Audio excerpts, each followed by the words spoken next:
We're all familiar with that tug between the temptation to enjoy something tempting that will be rewarding right now and the desire to do what's good for you in the long run. So think about the temptation to eat a donut in the morning versus a healthier breakfast, or the temptation to binge watch lowbrow TV shows instead of heading to the gym. That's an experience we've all had, and it involves self-control conflict. In this episode, we'll talk about the story of the legendary Major League Baseball player Jackie Robinson and the self-control he had to exert in order to keep his composure as he broke the color barrier and became the league's first Black player. You'll also hear an interview with my longtime collaborator, Angela Duckworth, a fellow professor here at the University of Pennsylvania. She'll talk about her research on self-control and, more importantly, how you can adjust your situation to set yourself up for success with long-term goals. I hope you'll enjoy.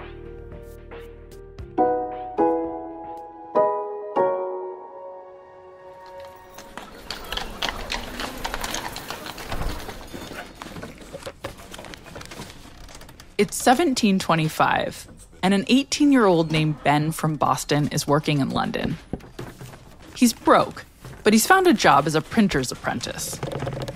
Most nights, his fellow apprentices would head out together after work to a pub for pints of beer, roasted meats, all the comforts a teenager far from home might crave.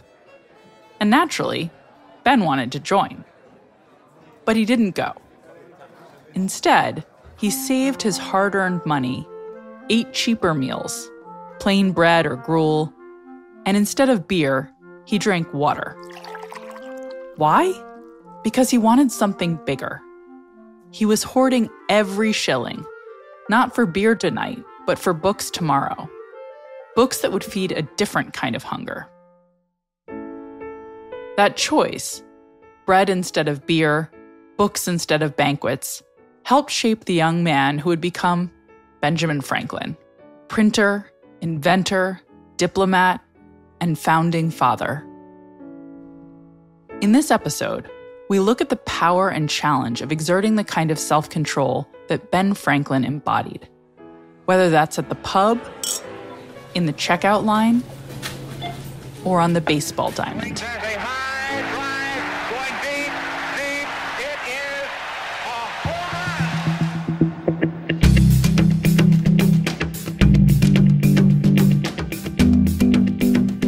I'm Dr. Katy Milkman, and this is Choiceology, an original podcast from Charles Schwab.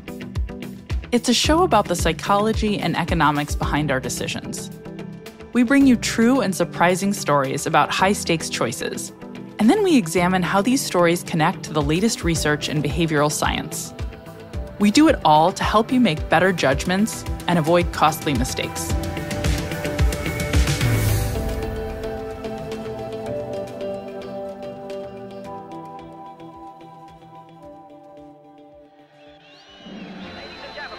His debut, opening day at first base. This is really something. On April 15th of 1947, a rookie in a Brooklyn Dodgers uniform walked out onto Ebbets Field and changed the course of history. He was fast, consistent, and agile. But what number 42 accomplished that day wasn't measured in hits or stolen bases. It was measured in something much greater: ending the exclusion of Black players from Major League Baseball. What will the highly publicized Jackie Robinson do today? Will organized baseball's first Negro player make good, or will he fail? Jackie Robinson exists in this moment of 1947 when he becomes the first African American to play professional baseball in the modern era. It was a whirlwind debut with record-breaking attendance, a symbol of progress. It's this celebratory tale about American accomplishment, about achievement. Jackie's success made the unthinkable possible for other Black athletes. But that's only partly the story of Jackie Robinson. This is Yohuru. My name is Yohuru Williams. I'm a professor of history and founding director of the Racial Justice Initiative at the University of St. Thomas in St. Paul, Minnesota. Yohuru co-wrote with Michael Long the book Call Him Jack, the story of Jackie Robinson, Black freedom fighter. We really wanted to break through that mythology and capture for the first time a historical Jack for young readers. The popular mythology was in fact a sanitized legacy, one that showed Robinson as being passive, as someone who endured racism without a response. They represented that old attitude of submission that really is stuck in a way that people think about Jackie Robinson and that 1947 moment.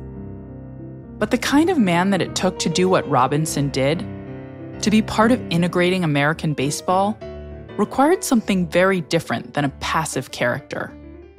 He was actually outspoken on civil rights, and he was strategic and disciplined about his role in advocating for equality. When he was inducted into the Baseball Hall of Fame, Dr. Martin Luther King wrote a public letter stating that Robinson was a sit-inner before the sit-ins and a freedom rider before the freedom rides. Jack Robinson was born in Georgia in 1919 at the height of segregation. He was raised by a single mother who moved his family to the West, eventually settling in Pasadena, California. Pasadena in the early 1900s offered a Black family more freedom and opportunities than the South, but it was far from perfect. Still, it was possible for Robinson's mother to buy a home and for Jack to attend integrated schools. Jack grows up in a neighborhood which is multicultural in a lot of ways. In his autobiography, he talks about the collection of Asian and white, Jewish, Mexican students who make up the community in which he's reared. And it becomes an integral part of how Jack sees the world. He thinks of himself as an equal to everyone, and he doesn't carry with him this sense that he should shy away from what he believes is his right to have the same opportunities as any American. In Pasadena, Jack's athletic talents began to shine. He attended UCLA and became the university's first four-sport letter winner. Jack is a tremendous athlete, and he is gifted in so many ways. And it's interesting that baseball was actually his least favorite sport. He was gifted at track. He was a phenomenal football player. Literally, any sport that you put in front of him, Jack could master. Jack had another quality that we often see in history's most legendary athletes. Very rarely is it simply a reflection of what they can do with their bodies. It's the way that they master their minds, the way that they can overcome pressure, the way that they're students of the game. And you can almost see that when you look back at their careers, and you can see the decisions that they're making on the field and off the field that ultimately influence the way that we think about their legacy. And there's no better example of that than Jack Robinson. Robinson's deep faith and conviction in his birthright as an American also shaped his actions. But he was human, and he had the same impulses the rest of us have when we're angry. There's a story that we tell in the book about an incident that Jack has with a young neighbor who's throwing rocks at him. And Jack throws the rocks back at this young neighbor, gives as good as he gets, and the father of this young girl comes out and begins to hurl rocks at Jack as well. And the takeaway there for Jack is not just how he's feeling in that moment, but the advice that he gets from his mother about really channeling that anger in ways that are more positive, that are directed toward bettering himself and looking for ways to disprove those who discount him because of the color of his skin.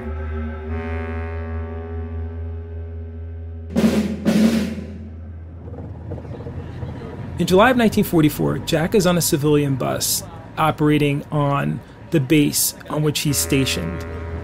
Robinson served in the U.S. Army during World War II. And the bus driver on that bus sees Jack speaking with a light-complected woman whom he assumes is a white woman, who actually is a Black woman. The driver is offended by this, and at the insistence of another passenger, demands that Lieutenant Robinson, who's sitting near the front of the bus conversing with this woman, immediately remove himself to the back of the bus. Jack had closely followed federal directives that banned segregation on U.S. Army bases. These directives were put in place in part because America was fighting an ideological war against fascism abroad. Racial injustice at home stood in stark contrast to the values the Allies claimed to defend. The directives Jack had followed so closely prohibited the treatment he was getting on this bus. Jack is aware of this, and so he refuses to give up his seat when he is directed by the driver to do so. The driver becomes irate and says he'll pull the bus over if Lieutenant Robinson doesn't comply. Robinson doesn't comply. The police come, and then the driver says that Robinson cursed him, said, essentially, stop effing with me. Lieutenant Robinson is arrested, and he's scheduled to be court-martialed as a result of his decision not to abide by what the driver has demanded of him in that moment. In that moment, Jack couldn't have known that if things didn't go his way, there would be no future in professional baseball. His name forever branded as difficult and defiant. But it's Jack's testimony during this court-martial that ultimately demonstrate the strength of his convictions, his fortitude, and his inner strength. During the trial, for example, Jack is asked why, when the driver refers to him as the N-word, why he does not respond. And Jack says, because my grandmother told me that was a low person. I do not consider myself low. And it's partly because of the way that he carries himself in response to those questions, but it's also because he was so knowledgeable about the Army regulations that Jack actually beats the charge and successfully defends himself against the allegations. This story would follow Jack. After returning home from the military, he joined baseball's quote-unquote Negro Leagues in 1945, playing shortstop for the Kansas City Monarchs. Later that year, the president of the Brooklyn Dodgers, Branch Rickey, called Jack to his office. Rickey was looking for the first black player to enter the majors, not only out of moral conviction, but because he knew it made good business sense. And he wasn't just searching for talent. Rickey needed someone strong enough to withstand the abuse that would inevitably spill out onto the field. This is new territory, and it is incredibly dangerous. And Jack, therefore, has to be very thoughtful about the way that he's going to navigate this intersection. It isn't just the personal danger, it's also the potential harm that can be done if there's a misstep. That if Jack loses his temper, if Jack somehow gives into the pernicious stereotypes about black people, that this could have harm beyond his own personal experience. And he weighs all those things very carefully. But 1947 is a moment that is both ripe with opportunity and fraught with challenges that Jack's going to have to navigate. From day one as a Dodger, Robinson was tested in ways that went well beyond baseball. Fans hurled slurs and death threats from the stands. Opposing pitchers aimed fastballs at his head. Base runners tried to spike him with their cleats. Some players refused to take the field when they were playing against him, and even teammates initially bristled at his presence. Every game brought an onslaught of taunts, jeers, and cheap shots designed to provoke him. One set of taunts nearly did. So it's April 22nd, 1947, and the Dodgers are playing Philadelphia, and they're managed by a gentleman by the name of Ben Chapman. I use the title gentleman loosely here. And Ben Chapman decides that he is going to test the rookie by using some of the most vile language that Jack had encountered on the field up until that point. He'd certainly heard things like that from the stands, but this really is an assault on Jack's person in the form of this verbal barrage that he's receiving from Ben Chapman. Chapman really goes in on Jack in a way to force him in some ways to respond. He's actually questioning his masculinity. He's threatening him and charging him with these words in a way that it would be hard for any person not to respond. And so Jack goes back to the dugout. He's so frustrated by his inability to respond in a way that he wants to. He smashes his bat. But at the same time, because he doesn't retaliate in the way that people expect, he really short circuits this narrative about the supposed angry nature of black people. I mean, this literally is a slap in the face because Jack behaves with such dignity, such resolve, such courage that even those who might have been inclined to support Ben Chapman in the beginning, at the end kind of find his behavior rude, crass, and quite frankly, beneath the standards of the game. It would have been very easy for anyone to understand how he would have wanted to haul off and to slug Ben Chapman. The fact that he doesn't do it becomes one of these great moments in the story of Jackie Robinson. But again, A story that isn't just about his strength not to fight back, but the conscious choices he makes in every instance to think about the consequences of those actions and to act accordingly. Robinson challenged segregation, racial stereotypes, and societal expectations in many ways. But one particularly remarkable way was by resisting the impulse to fight cruelty with anger and focusing on what he could control. The best way to disprove those who are challenging you is to simply perform at a level that exceeds not only their expectations, but really shatters everyone's expectations of what is possible. That first year, Robinson was named Rookie of the Year, and he went on to win the National League's Most Valuable Player award. He posted a 311 batting average over his career. He hit 137 home runs, drove in 734 runs, and stole 197 bases. He was a key part of the Dodgers' first World Series win over the Yankees in 1955. And in 1962, he was the first black player ever inducted into the Baseball Hall of Fame. After retiring from baseball, Robinson broke yet another barrier. He became the first black vice president of a major American company. He worked at Chock-full of Nuts to improve employee conditions, and he remained a tireless advocate for civil rights, speaking at rallies, writing columns, and participating in activism. He also co-founded institutions like Freedom National Bank and the Jackie Robinson Construction Company to provide more economic opportunities and housing to Black communities. It's in those ways that we can kind of see the broad complexity of Jack Robinson, the man, who's far more interesting than Jackie, the myth. Dr. Yohuru Williams is a professor of history and the founding director of the Racial Justice Initiative at the University of St. Thomas in St. Paul, Minnesota.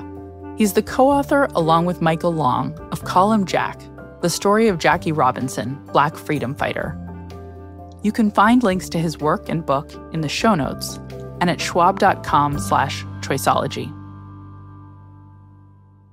Jackie Robinson's story is a testament to the power of self-control. Dr. Williams' telling reveals that Robinson's success can be measured in both his exceptional athletic accomplishments, but also in his emotional regulation. Robinson demonstrated an incredible capacity to resist short-term impulses in service of a greater long-term purpose. By choosing not to lash out, even when lashing out would have been more than justified, he helped dismantle negative stereotypes. And he became a role model by showing everyone watching that true strength often lies not in reaction, but in showing poise and composure in the face of hate. My next guest has spent much of her career studying self-control and related traits. Angela Duckworth is a psychologist, professor, and author best known for her groundbreaking research on grit. Angela is my colleague at the University of Pennsylvania. She is the Rosa Lee and Egbert Chang Professor, and she has appointments in the Department of Psychology and in the Wharton School. She and I also co-founded and co-direct a research center called the Behavior Change for Good Initiative. Angela, welcome to Choiceology. I'm so excited to get to talk to you today about self-control. Katie, we hang out a lot, but I'm particularly excited to be here right now. Could we just start with how we define self-control, what it means to a behavioral scientist? What's your favorite definition? So self-control, as I define it, is the successful resolution of an internal conflict where one choice is clearly better and the other choice is nevertheless more attractive. So you have a conflict between what you know is better for you in the long run, typically, and a temptation of some kind that typically is more pleasurable in the moment. So, potato chips are calling to me, but I should eat a kale fruit. Salad. Yes. So how do scientists typically measure self-control as a trait? So Walter Mischel was a great psychologist, one of the greatest psychologists who ever lived. He created a paradigm called the marshmallow test. And I think it's widely misunderstood. The real test is how many seconds can that child wait for a larger delayed reward. And the test quantifies in seconds your ability to delay gratification. When Walter originally published his data, he was interested in the conditions under which you could wait longer or shorter. But then he soon, these subjects grow up and, these kids are now 4, they're 5, they're 6, they're 7, now they're in high school. He followed some of his subjects all the way into adulthood.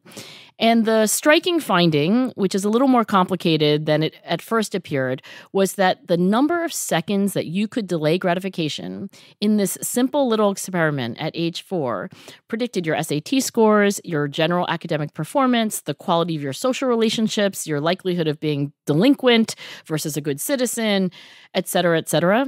Of course, we both know that the robustness of the marshmallow test, this measure that Walter created of how long a kid can wait to get 2 marshmallows instead of just 1 before they give into temptation and eat the one sitting in front of them, is a bit fraught. But my understanding of the research is that there are other ways to measure self-control too that do support the general takeaway that self-control as a trait is an excellent predictor of many important life outcomes like financial stability as an adult and educational achievement. Could you give us a sense of the other ways of measuring self-control? Yeah, I think that the best way to measure things, honestly, I don't want to say best because what does that mean? But maybe the high signal to noise ratio is actually something that gets poo-pooed a lot, which is a questionnaire. When you ask somebody, overall, Katy, on a scale from 0 to 10, how self-controlled are you? Maybe a 7. Overall, Katy, when it comes to resisting impulses and doing things that are better for you in the long run versus feel good right now, how do you do on that, 0 to 10? Probably a 6. By the way, I think your answers reveal something else that I study called reference bias, which is, Katy, you are no 7 and you are no 6. Maybe I'm comparing myself to you, Angela. Your whole life is delayed gratification. I would say that even though we have our own standards that make questionnaires imperfect, right? What you are doing is your brain is cataloging all of the times in your life that come to mind when you think of self-control and impulsivity, it's opposite. And then you are giving me some summary score. And if you think about that pitted against a single marshmallow test event, I've got now this concatenation of sort of like everything I've done versus just one measure. So I will say that questionnaires, though they have their limitations, including reference bias, I think they are a great way of getting at self-control. I want to pivot a little bit from talking about the trait aspect of it, which we're going to come back to, but to talking about a topic we love because we change. Yes, we study change together. We're always trying to help people make their lives better and figure out how do I do more with what I've got. What can people do with their fixed self-control to improve? How can they have better outcomes? For those who are listening, some examples that might come to mind are sort of, put your phone away, which is something you're thinking about constantly. I'm like telling teenagers across America, right. I'm like, put your phone in another room, put it in a drawer. I've done a national study with Gallup, right? So it's a nationally representative sample of teenagers across the United States. And the summary insight is the farther your phone, the higher the GPA. So we ask young people, like, you have a big test. Where do you keep your phone? And one answer is, well, I keep it face up next to me with the sound on so I can make sure I don't miss any notifications.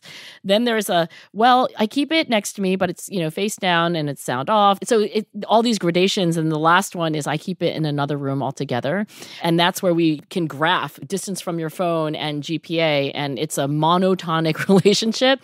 Monotonic meaning consistently increasing. So the further I am from having access to my phone while I'm working, the better my grades. Of course, it's correlation, so we don't know what's causing it, but it's a striking correlation. Yes. And so this trick of situation modification that you can learn when you're 4, but you can certainly learn when you're, 54.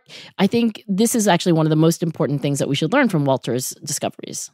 So important and hopefully really useful to everyone listening. And not just with your phone, right? You can do it with the food in your house that you don't want to see. You can do it want to eat it less? At work. Push it away, hide it. Right. Yeah. Right. With the people you don't want to text in the middle of the night, take them off your contacts list, right? Create friction so it's everywhere. I want to talk a little bit about differences across domains in life and self-control. I certainly know people who are incredibly self-controlled at work, but really struggle with self-control maybe in their personal lives. And one question I have is sort of, how common is that? Is self-control a trait that we should think of as, I'm a 7 in everything because I took the marshmallow test or I took your questionnaire? Or is it something that varies and we can think of as differing across parts of our lives? Early in my career, I had a graduate student named Eli Tsukiyama, and he had the exact same question. He said, if you're a 7, are you a 7 everywhere? Or are you sometimes a 4 and sometimes a 10? And so we did something very simple, which is we made a very long questionnaire about all of the places that one needs self-control. And we did this by asking people, like, where do you fail in your own self-control? And then we made this catalog. For a while, we called it the 7 Deadly Sins study because it looked like there were 7 categories. And then I think it ended up being 8, very inconvenient. But anyway, there are categories that are familiar to us, like food, like alcohol and drugs, porn, there's gambling, there's impulse shopping. There's also emotion dysregulation, right? Like something, okay, confession here. My domain of greatest struggle is probably my temper. So there are these different domains. And when we ask people like, oh, do you do this? Do you do that? What we find is that people vary so much between one domain and another. I really do struggle with my temper. So when I'm really mad, it's like wild horses. However, if you ask me like, well, how hard is it for you to regulate eating or drinking, right? I don't think you've ever seen me finish a glass of wine. I don't have any desire, really. And that's what Eli and I discovered. So not only do people vary considerably across the domains of life, how self-controlled they are, but the key is that it's not that they're better at suppressing impulses in some domains than others. It's that the very impulses themselves are weaker or stronger for them. And it can be very idiosyncratic. So the name of the game when it comes to self-control is that not only can you change it and learn strategies that you can apply to every domain of life, there is inherently a lot of variability within your current situation. And one way to have more self-control is to simply avoid certain temptations or domains, like that your Achilles heel lies in a certain domain, and you just kind of arrange your life so that you're not. And I'll just use one example that's not personal, but alcoholics try not to hang out in bars. If you are really struggling with drinking in a bar is not the location where you can be successful. Okay, I have to ask you questions about how do we apply this? So what do you do differently in your life? In particular, after studying self-control, what are some of the big takeaways that you use as a parent, as a mentor, as a leader of organizations, as a spouse? How do you behave differently? My husband hates this, but I really wanted to get to bed at a regular time. So all the sleep specialists tell you, and I don't sleep very well. I'm like, is it because I'm middle-aged? Is it because what? I do not sleep very well. So I need every advantage, right? So one of the things that all sleep specialists tell you is that you should have a consistent bedtime. But like many people, when it comes to bedtime, I'm like, oh, I'll just check 25 more emails. I'll just like tidy up the counter and I'll just like look at my cat. So, 10 o'clock becomes 10:30 and, then suddenly it's 11:30 and now I'm off my schedule. So I programmed Alexa to say like, Angela, it's time for bed at exactly 10 p.m. It goes off 7 days a week. And do I, hop out of my seat and start brushing my teeth? Like, no, but I will tell you that little nudge works. So that's a kind of really obvious and simple thing. And I think other people have their other tricks. Almost everybody I know now knows about temptation bundling, that work that you've done showing that, well, if you have trouble working out, go watch Jennifer Aniston's latest Netflix series or your favorite podcast, or like get into your gym clothes before you do anything else, because once you're in your gym clothes, you're like, okay, fine, I'll go work out. So I have a lot of situational hacks that way, from the trivial to, the most important things in my life. I am trying to use my situation as my ally. I love that. And I hope that's a good takeaway for everyone listening. It's sort of, I hear the clinical psychology training in there coming out too. And it comes out in your research and in the way you live your life. Right. You've taught me so many of the things I know about this, which is still very limited, but so much more than I used to. But it feels like that self-awareness, seeing the patterns, studying yourself, using your, scientist hat. Yeah, and understanding what are the triggers and how to get out of those situations is really important. If you could offer one final piece of advice to our listeners, what would your advice to them be? For a lot of my life, when things weren't going well, I would say, what is wrong with me? I'm not getting this work done. What's wrong with me? And now I say, what's wrong with my situation, right? Like, this isn't getting done. Like, I keep procrastinating. What's wrong with my situation? Is the task undefined? Do I need more advice? Am I not sleeping enough? Like, what's wrong with my situation? And I feel like it is a much more productive question to ask because it leads you to solutions, right? Whereas what's wrong with me tends to lead you with just a lot of self-hatred and a lot of, I'll use more willpower next time. And that, of course, as we both know, doesn't work. I love that as a place to wrap. I just want to thank you for taking the time to do this. As always, it's such a pleasure to talk. Yay. There's no one I enjoy talking with about science more, Angela, and I really appreciate you spending the time with me today. Thank you. I love this conversation. Let's do it again. I look forward to it. Angela Duckworth is my colleague at the University of Pennsylvania, where she is the Rosa Lee and Egbert Chang Professor at Wharton and in the psychology department. She's also the #1 New York Times bestselling author of Grit, the winner of a MacArthur Genius Grant, and the co-founder and co-director with me of the Behavior Change for Good initiative.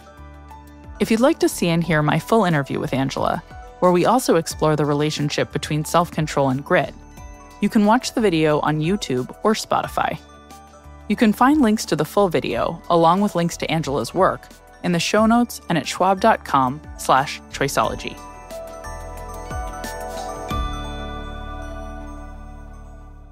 Self-control is often a factor when we consider making a big purchase, and even when we decide how to pay for one. To learn more about preparing for major expenses, check out the recent Financial Decoder episode, How Should You Pay for Big Purchases? You can find it at schwab.com/financial decoder or in your favorite podcast app. In this episode, we've looked at the degree to which self-control as a trait can be an enormous asset. We've seen how Jackie Robinson showed extraordinary self-control. In his career, he time and again resisted the impulse he must have felt to react with anger to relentless cruelty. And by showing so much grace, he achieved a reputation that was arguably far more extraordinary than it might have been if he'd been just as exceptional at baseball, but behaved more like most of us would have in the same situation. And Angela Duckworth shared the ways self-control is measured and what helps us exhibit more of it. In doing so, she touched on the famous marshmallow test, which is often misunderstood as a predictor of destiny.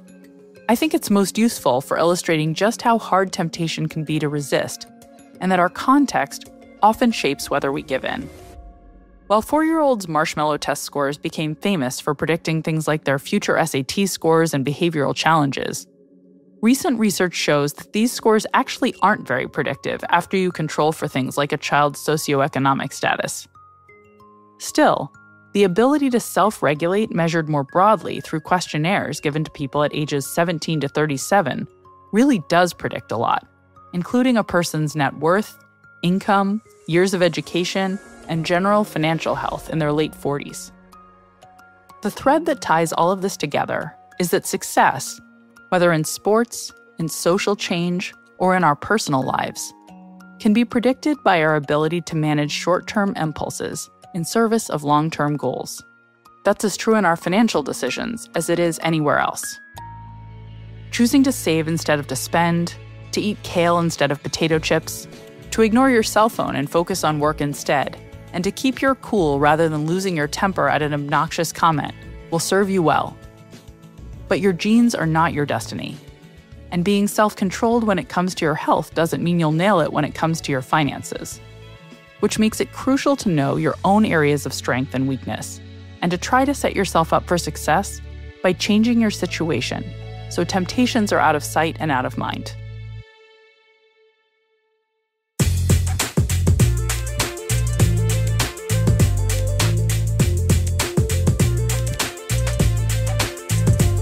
You've been listening to Choiceology, an original podcast from Charles Schwab. If you've enjoyed the show, we'd be really grateful if you'd leave us a review in Apple Podcasts, a rating on Spotify, or feedback wherever you listen. You can also follow us for free in your favorite podcasting app. And if you want more of the kinds of insights we bring you on Choiceology, about how to improve your decisions, you can order my book, How to Change, or sign up for my monthly newsletter, Milkman Delivers, on Substack. That's it for this season of the podcast. We'll have new episodes for you in the new year. Did you know we have over 100 episodes of Choiceology now? You can explore our back catalog of episodes on YouTube, Spotify, Apple Podcasts, and other podcasting platforms. I'm Dr. Katy Milkman. Talk to you soon.